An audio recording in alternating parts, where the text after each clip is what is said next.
Welcome to Law and Society. Today we're going to talk about the N word. No, we're not going to talk about the N word that is forbidden for good reason because of its historic underpinnings. We're not even going to talk about the N word that Donald Trump has been using frequently, which is nuclear. But we're going to talk about an N word today that is MAGA's forbidden N word. So, as we face the shutdown, we're heading to the date of 35 days being the longest shutdown that we have had in American history. And maybe Donald Trump wants to break his own record of 35 days. Except this time, Congress has both the houses and he still can't keep the government open. And the reason why that is because MAGA doesn't know how to negotiate. That's the N word that's forbidden in MAGA. Representative Jeff Van Drew of New Jersey, Republican, says that there's no alternative to the Affordable Care Act, but in 10 years they haven't been able to come up with an alternative, but they won't negotiate to extend the ACA subsidies. Then you have Speaker Mike Johnson saying, we're not going to be on a conference call explaining all our plans and strategies for healthcare reform because they're leaked in real time, giving this impression that somehow a Republican health plan is a grand secret and classified and cannot be discussed, let alone negotiated. Then there's the case of blaming Democrats for weaponizing hunger when the truth couldn't be any further from it. The big bad bill cuts billions in SNAP funding. And so yes, the GOP has already weaponized hunger in the big bad bill. What the Democrats are trying to do is stop that from going into effect by negotiating a reduction of the cuts made to the SNAP program in their big bad bill. Chris Hayes of MS Now says, let me be as clear as I can. Trump is arguing in court to let Americans go hungry so they don't have to negotiate with Dems over stopping some of those same American healthcare costs from skyrocketing. Donald Trump won't negotiate or release contingency funds until SCOTUS orders him or he sees that there's no way for SCOTUS to rule in his favor on the release of the contingency matter. So he may, after a few days, release the funds for the SNAP, but that will have already delayed the SNAP for a period of time, for a few days. It's been 3 days now, that the third day that SNAP is on pause. So, but Donald Trump will not negotiate. Representative Hakeem Jeffrey says, why have House Republicans remained on a taxpayer-funded vacation for the last 6 weeks? Of course, they are unserious as it relates to reopening the government. Why has Trump spent more time on the golf course, including this weekend, than he has talking to Democrats on Capitol Hill? And these are questions because why will MAGA and Donald Trump not negotiate? Why is negotiating such a forbidden act? When Professor Heather Cox Richardson writes, when he arrived in Florida, a reporter asked Trump about the shutdown and whether he would meet with Democrats despite the fact that he has until now refused to and has ordered congressional Republicans not to meet with Democrats either. Donald Trump said, I'm always going to meet. All we have to do is open up the country. Let them open up the country and we'll meet. We'll meet very quickly. But they have to open up the country. It's their fault. Everything is their fault. But he says that I think we should do the nuclear option, which is totally from the nuclear, by the way. Yes, Donald, we know. It's called ending the filibuster. So Donald Trump would rather have the Senate undo the filibuster than negotiate with Democrats to keep the government open and give Americans back the security that Americans deserve by extending the Affordable Care Act and reducing the amount of money that they have cut, that Republicans have cut from the Medicaid and the SNAP programs in the big bad bill. Caroline Leavitt obviously also echoes Donald Trump about using the nuclear option to undo the filibuster instead of negotiate.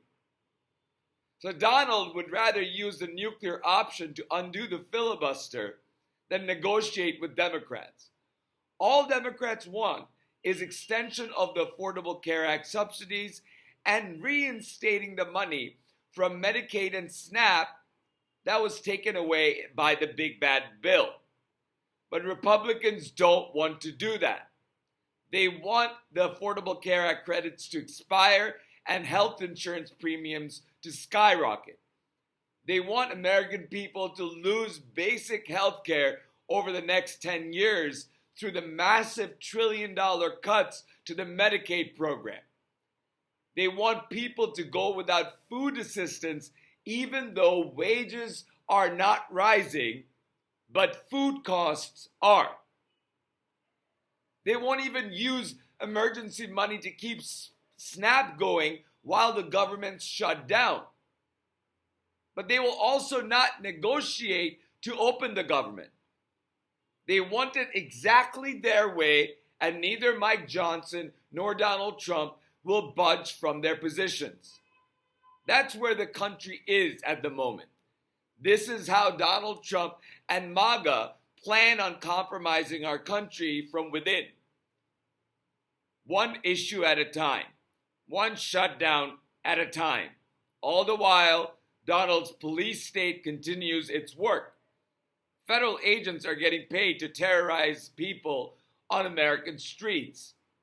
And their operations are only set to get more intense and invasive with the infusion of money that has gone into DHS, creating Donald Trump's private army, which is bigger than the actual armies of several other countries, and then the creation of a quick reaction force in the National Guard of troops of up to 23,500 National Guard troops to keep the peace in case of civil unrest.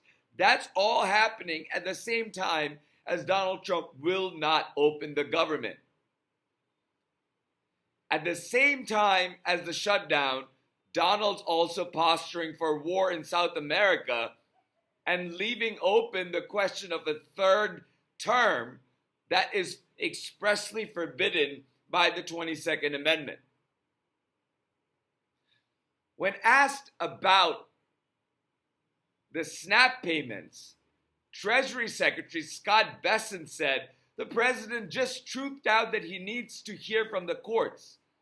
Jake Tapper of CNN says the courts have weighed in because two courts have said you need to allow this emergency SNAP funding to flow right away. I guess Monday, today being the deadline for them to do for Donald's regime to do that. So right now, And then Besant says there's a process that has to be followed. That process that has to be followed, that Besant talks about, is actually called negotiating with colleagues in Congress to feed millions of Americans. Instead, what Donald Trump is doing is seeing whether the case of the SNAP emergency funds could be won on appeal. If not, they'll release the funds. But even if there's a slight chance that they think they have a chance to win on appeal, they'll appeal it all the way to the Supreme Court. And that will keep the SNAP funding paused during the whole time. But remember, they will not negotiate. One last tangential point, this has not got to do with the shutdown, but rather with an admission by Scott Bessent on national TV that parts of the US economy are in recession. I also want to remind you that the Fed and economists have said that we have entered a period of stagflation, which means that inflation keeps going up while job availability goes down and wages stagnate, creating a problem, an affordability problem for Americans and causing a huge economic stagnation that then transforms into a recession. So Scott Bessent is agreeing with that truth that he cannot escape anymore, that there are parts of the US economy that are in recession. So with that news, I want you to pay attention to the news. I want you to pay attention to everyday, day-to-day politics happening in your local areas, in your states, and with the national government. With Donald Trump's regime taking over our government, with Donald Trump's regime blowing up the police state, and by becoming opaque, by reducing what they are telling the press, by removing the press from the Pentagon, by cutting press conferences and press in the White House. And we're going to keep seeing a stonewalling of the press, where the only thing that Donald Trump's regime is transparent about is that they are opaque, and you cannot get through and understand or know what our government is doing. And that is a dangerous place for our government to be, because it is our government. It is for the people, of the people, by the people government. It is not Donald Trump's kingdom. It is not Donald Trump's empire. Remember that. It is our country. It is our constitution. It is our government. And we have to have an invested right and an invested interest in what is happening in our country at the moment. Thank you for listening. Please like, share, and subscribe, and I'll talk to you soon.